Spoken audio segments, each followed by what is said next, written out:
Hi friends, welcome to Shri Bhavani sari house. ఈరోజు వీడియోలో మీకు ప్యూర్ కంచిపట్టులోని వెరైటీ అనమాట. మనకు బిగ్ బార్డర్ ఉంటుంది, బాడీ పైన మనకు స్మాల్ బార్డర్ వస్తుంది. చీరంతా కలాంజలి స్టైల్లో ఉంటుంది, మధ్యలో బుటీ స్టైల్ అనేది ఇచ్చామన్నమాట.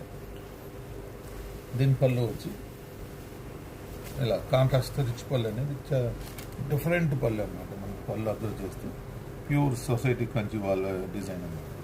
దీని బ్లౌజ్ వచ్చి ప్లెయిన్ బ్లౌజ్, శారీ అంతా ఆల్ ఓవర్ మనకు ఇలా వస్తుంది. మనకు పట్టు అనేది కూడా చాలా లైట్ వెయిట్ ఉంటుంది, అంత ప్యూర్ హ్యాండ్లూమ్ వెరైటీ అన్నమాట. ఇందులో మనకు నెక్స్ట్ కలర్ కాంబినేషన్ వచ్చి లైట్ పర్పుల్ విత్ క్రీమ్ కాంబినేషన్లో డబుల్ షేడ్ కలర్ వస్తుంది. దీని బోర్డర్ కూడా వచ్చి మనకు సేమ్ చెక్ స్టైల్లో బూటీ స్టైల్లో అంట మన హ్యాండ్ వర్క్ టైప్లో ఉంటుంది అన్నమాట.